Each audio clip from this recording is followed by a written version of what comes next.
Perubahan sosial. Kita sering mikirnya ini soal kemajuan ya kan? Soal inovasi. Tapi pernah nggak kepikiran kalau ada sisi gelapnya? Sisi yang sering banget kita lupain. Nah, di sini kita bakal kupas tuntas dampak-dampak negatif dari perubahan yang mungkin nggak pernah Anda sadari sebelumnya. Lihat deh gambar ini. Ini bukan cuma kerumunan orang biasa loh. Ini adalah wajah-wajah manusia yang tergulung ombak perubahan. Mereka ini bukti hidup kalau setiap kemajuan itu ada harganya. Pergeseran yang super cepat ini pasti ninggalin jejak. Dan sekarang kita akan telusuri jejak-jejak itu bareng-bareng.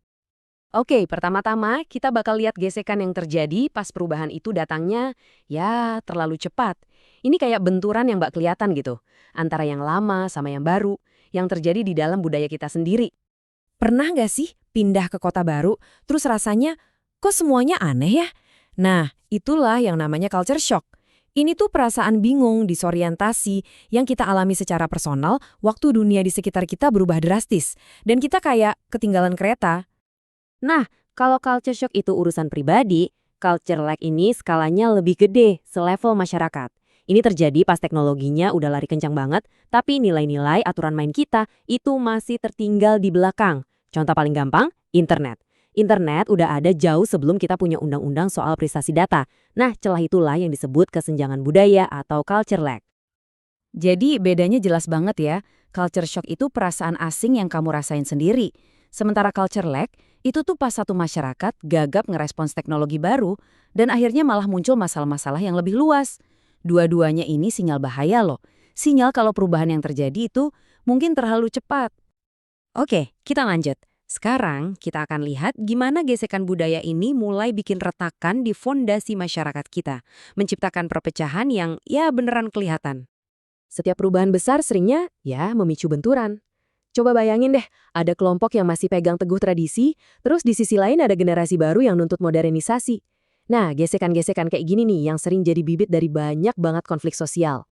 Dan kalau konflik ini yang diurusin, bisa meledak jadi pergolakan yang jauh lebih besar. Rasa nggak puas yang udah lama kependem, karena perubahan yang dirasa nggak adil, itu bisa ngebakar satu komunitas penuh, dan akhirnya ngerusak stabilitas yang udah ada. Salah satu dampak perubahan yang paling kelihatan dan paling kerasa, hilangnya pekerjaan. Teknologi baru kayak otomatisasi, misalnya, itu bisa bikin pekerjaan-pekerjaan lama lenyap dalam sekejap.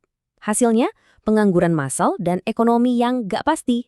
Sekarang kita masuk ke dampak yang paling dalam nih, yaitu saat pilar-pilar yang menopang masyarakat itu sendiri mulai goyah dan runtuh. Biasanya, ini semua dimulai dari institusi sosial yang gak berfungsi lagi. Maksudnya gimana? Ya, institusi inti kayak keluarga, sistem pendidikan, pemerintah, itu bisa jadi kewalahan. Aturan-aturan lama mereka mungkin udah gak nyambung lagi di dunia digital sekarang. Akhirnya, mereka gagal ngasih arahan yang jelas buat masyarakat. Nah, waktu lembaga-lembaga ini gagal, muncullah satu kondisi yang bahaya. Para sosiolog menyebutnya anomi. Gampangnya, anomi itu keadaan di mana aturan dan nilai-nilai sosial ambruk dan akhirnya ninggalin kekosangan. Dalam kondisi anomi ini, orang-orang jadi merasa tersesat.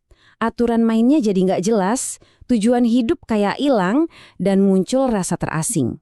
Ini benar-benar krisis makna yang dalam banget, yang dirasain sama individu.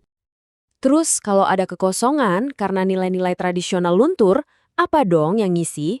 Sering banget jawabannya adalah materialisme. Pas kita nggak bisa lagi nemuin identitas dari komunitas atau nilai-nilai luhur, kita mulai nyarinya lewat barang-barang yang kita beli. Nah, dari sinilah masyarakat konsumtif modern itu lahir. Oke, jadi kita udah lihat ya perjalanannya. Dari rasa bingung personal sampai ke retaknya tatanan sosial. Jelas banget kalau perubahan sosial itu memang nggak bisa kita hindari, tapi risikonya itu nyata dan harus kita pahami bareng-bareng. Ini semua membawa kita ke satu pertanyaan penting.